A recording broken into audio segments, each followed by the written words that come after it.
Il y a une notion dans la Torah de Messit ou Médiar. Messit ou Médiar veut dire quand quelqu'un incite quelqu'un à faire quoi? De la Avoda Zara, à s'éloigner de Dieu. Il n'y a pas plus pire que celui-là. S'il y a quelqu'un qui vient et qu'il essaye de quoi? De pousser les personnes à s'éloigner de Dieu, celui-là c'est le pire. Et il dit à Moshe Feinstein la chose suivante: si des personnes aussi réchaïm que cela, qui ont essayé de repousser le Ham Israël d'Akadosh Baruch Hu en apprend de eux le minyan, à plus forte raison que celui malheureusement qui fume une cigarette d'or, mais que Hasvé Shalom bien sûr, que merci beaucoup, qui n'a pas, il n'est pas Hasvé Shalom, il n'a pas enlevé Akadosh Baruch Hu de sa tête, et au contraire il aime Hachem, et qu'un jour il va faire Be'ezrat Hachem, Teshuva Shelema, Bevadaï que ces personnes-là, on a le droit de les faire entrer dans le minyan. On est d'accord? On apprend juste le nombre. Quand même. Pas la qualité. Ok, non mais quand même, non, justement, si on est parti apprendre de eux, c'est que la Torah a voulu nous donner quelque part un barème, une notion.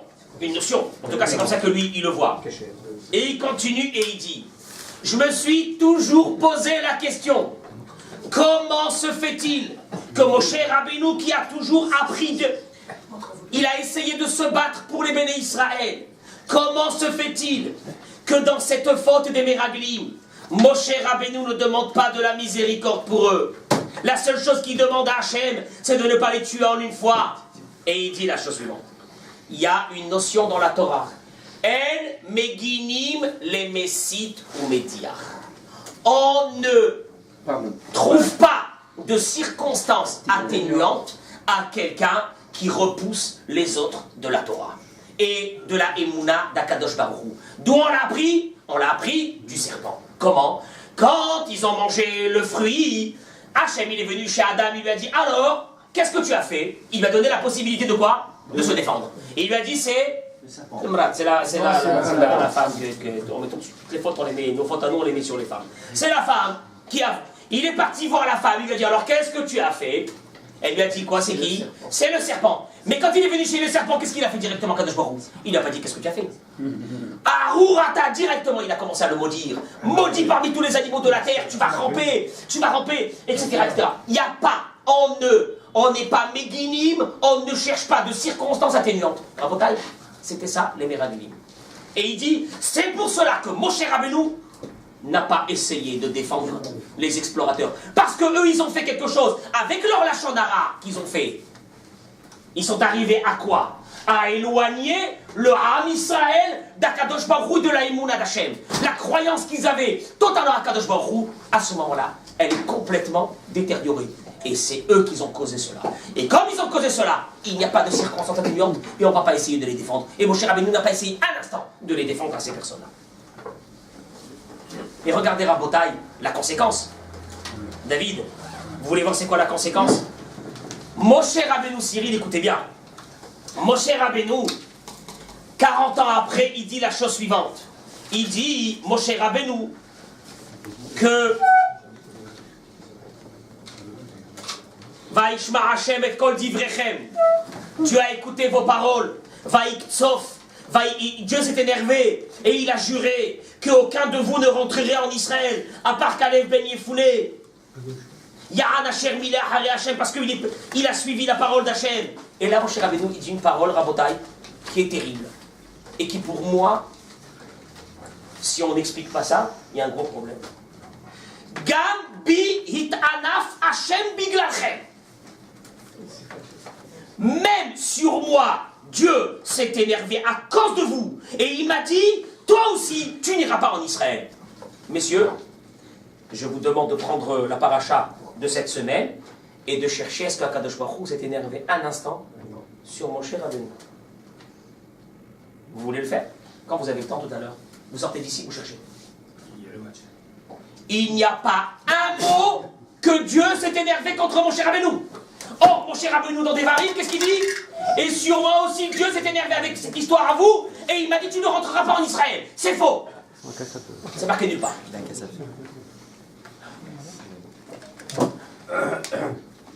Il vient le Kliakar et il dit, il lance une bombe. Écoutez bien. Il dit le Kliakar. Qu'est-ce que Moshe Rabbeinu il a voulu dire? Moshe Rabbeinu il dit: regardez jusqu'à où c'est parti votre histoire. vous avez détérioré la émouna des béné Israël. Et Dieu a trouvé qu'il fallait obligatoirement ramener cette émouna.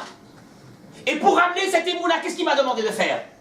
De frapper sur quoi? De pas frapper, pardon. De parler au rocher. Et moi, j'ai pas parlé au rocher, en fin de compte, qu'est-ce que j'ai fait? J'ai frappé. Ce qui veut dire que la conséquence de votre acte a été que quoi? Que moi aussi. Il m'a mis à l'épreuve. Et j'ai failli dans cette épreuve.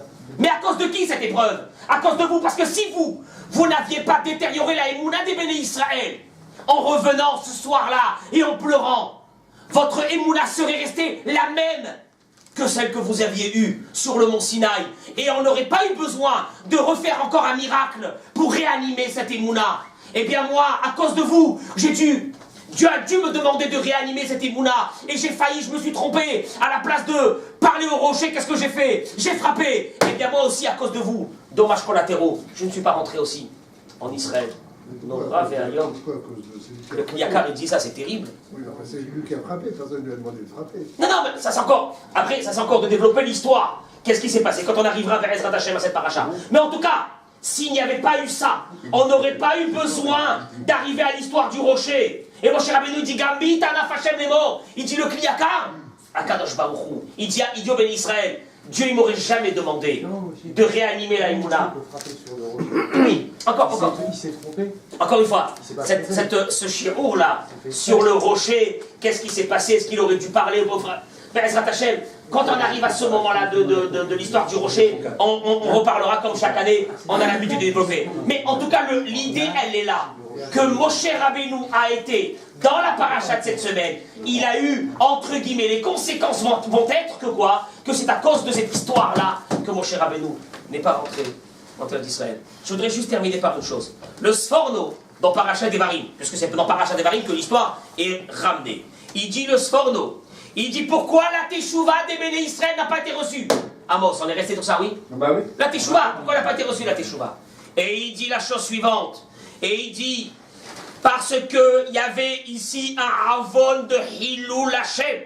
Et Hilul Hashem, il n'y a pas de Teshuvah. La Gemara dans Maseret Yoma Daf Pevav, elle dit, il dit le Sforno, que le Hilul Hashem, celui qui dégrade le nom d'Akadosh Baruch Hu par ses actions, par ses paroles, seule la mort pardonne.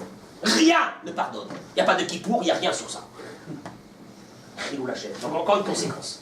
Encore une conséquence. Il y a eu le Lachon Hara, il y a eu Messitou Mediar, qu'ils ont repoussé les béné Israël de la Emouna, et la dernière chose, Chilul Hashem. Et sur ça, il n'y a pas de kapara du tout. Et comment ça se fait qu'il n'y a pas de kapara sur la sur le... Pourquoi il n'y a pas de Mechila sur Chilul Hashem? Pourquoi? Pourquoi il n'y a pas de Mechila sur Chilul Hashem? Pourquoi? Celui qui salit le nom d'Akadosh Baruch Hu, pourquoi il n'y a pas de Chilul Hashem? Pourquoi il n'y a pas de Tchouba? Eh bien, regardez Rabotai. Parce qu'il pousse les autres à faire des fautes. Mais Chilul Hashem, ça veut dire affaiblir, dégrader le nom d'Akadosh Baruch Hu. Eh bien, il faut savoir que la Mishnah dans Masechet Avot dit Kol ma shebara Akadosh Baruch Hu be'olamo lo bara ela lichvodo. Rabotai, nous tous on est là pour une seule chose. La gloire d'Akadosh Baruch Hu. On n'est que pour ça. Akadosh Baruch Hu, on te dit Baruch Elokenu shebera anu lichvodo. C'est que le but ultime, Stéphane, de notre présence dans ce monde, c'est d'agrandir le nom d'Akadosh Baruch Hu. C'est tout. Il dit le Sforno, il y a une chose terrible. Ce qu'ils ont fait, eux, c'est ça. De dégrader le nom d'Akadosh Baruch Hu, d'affaiblir le nom d'Akadosh Baruch Hu. Ça a été ça, leur problème. À Botaï, il faut savoir une chose. C'est que même le Limud Torah n'est rien à côté de Chilul Hashem.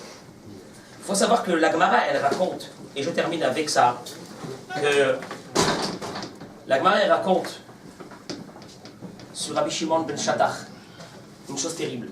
Rabbi Shimon ben Shattach était très pauvre, très très pauvre. Et ses élèves, ils ont décidé de l'aider. Et ils ont dit, comment on va l'aider? Ils lui ont acheté un âne. Ils sont partis, il y avait un Ishmaéli qui vendait un âne. Ils ont dit, on va lui donner l'âne. Et avec ça, il va faire des transports, location. Et avec ça, il va vivre tranquillement. Notre ami, on le voit dans quelle situation il est, c'est terrible. Hubert. Très bien. Ok. Ils ont amené l'âne. L'Agmaré raconte qu'il était très très très sale. Une couche de boue sur toute l'âne entière. Ils ont dit, on va pas l'amener comme ça au rabbi. Ils sont partis, ils l'ont amené au truc des voitures là, le Karcher, et ils l'ont lavé complètement. Et voilà que dans la ceinture qu'il avait le harnais ici, la Gemara dit qu'ils ont trouvé une pierre précieuse. Ils sont partis estimer la pierre précieuse, une fortune. Ils sont venus chez le Rav, ils lui ont dit Mazal Tov. À partir d'aujourd'hui, Rabbi Shimon ben Shatach, ta Torah elle est extraordinaire. Tu pourras t'adonner à la Torah du matin jusqu'au soir. Même pas un moment tu auras besoin de travailler pour ta parnassa. Mais quelle grandeur pour le monde. La Torah de Rabbi Shimon ben Mazal Tov. Il aura dit Rabbi Shimon ben Shatach, est-ce que le monsieur en question qui m'a vendu là était au courant qu'il y avait cette pierre précieuse? Il a dit bien sûr que non. Il aura dit je ne veux pas de cette pierre précieuse. Vous prenez et vous la rendez. Ils sont partis, ils l'ont rendue. Et la Gemara dit, il a dit la chose suivante, le goy. Baruch Eloke Shimon ben Shatach. Béni soit le Dieu de Shimon ben Shatach. Nos sages viennent, ils disent Ribono shel Olam. Le goy, il ne savait pas qu'il y avait une pierre. On est d'accord ou non? Il prend la pierre et la garde, on a terminé l'affaire. Le goy ne va pas sentir que la pierre lui a été volée. Du tout. Aucun problème. Mais Rabbi Shimon ben Shatach, il est venu t'apprendre une chose. Le Kiddush Hashem, sanctifier le nom d'Akadosh Baruch Hu, c'est encore mieux que toute la Torah qu'il va apprendre avec cette pierre. Et il faut qu'il rende cette bataille. Une chose que nous, on doit apprendre de ça. Par les temps qui courent surtout. On a un grand devoir de Kiddush Hashem. On a un grand devoir de Kiddush Hashem. Envers les goïs, envers ceux qui ne sont pas dans la Torah et dans les mitzvot, par notre façon de se conduire. Il arrive les vacances. Les vacances, je ne sais pas ce qui se passe dans la tête des Français. Ils débarquent à Tel Aviv. Mais il a des hordes de bêtes sauvages. Et ils arrivent là-bas. Et ça hurle, et ça crie, et ça salit, et ça bagarre. On est chez nous. On est chez nous. D'abord, t'es pas chez toi. C'est pour être chez toi, il faudrait quand même que, un, tu payes tes impôts, deux, tu vas à l'armée, etc. Donc, t'es un touriste. C'est vraiment, t'es un touriste. Je suis chez moi. Je suis chez moi. Dire quoi, je suis chez moi. Premièrement. Deuxièmement, ils parlent trop sur nous là-bas. Béhémet, les Israéliens, mais pour eux, les Français, c'est quelque chose de... C'est une catastrophe. J'ai pas envie de dévoiler, moi, ce que j'entends dans mon entourage, là-bas en Israël, chez les Israéliens. Qu'est-ce qu'ils parlent? Il y a quelque chose qui ne va pas. Il y a un dysfonctionnement, un Kiddush Hashem. Au contraire, tu viens, tu représentes ta communauté, de la rue Barry, ou de telle communauté, conduis-toi bien. C'est pas parce que tu es en vacances que tu dois te conduire comme une BMA. Béhémet. Et aussi parce qu'on est juif, et qu'on représente du respect. Ça, c'est première chose. Deuxièmement, même nous en France, ici, en Bretagne, on a des soldats. On a des soldats qui nous protègent. BLM. Il faut les respecter, de voir s'ils ont besoin, de voir s'ils ont besoin de quelque chose, d'essayer de... Mais c'est très important. Eux, ils vont garder cette image de nous, les goïms vont garder cette image de nous. Tous ces soldats, ces milliers de soldats en France, qu'est-ce qu'ils vont garder? L'image de Béhémet, c'est quoi ce peuple extraordinaire? Quelle hospitalité, quelle gentillesse. Pourquoi? Parce que justement... Baruchu Elokeinu Shebera'anu Lichvodo. Akadosh Baruch Hu nous a mis dans ce monde, Cyril, pour une seule chose. Que tous les jours, il faut qu'il y ait le kavod de Dieu. Par ta présence, il faut que tu fasses kavod d'Akadosh Baruch Hu.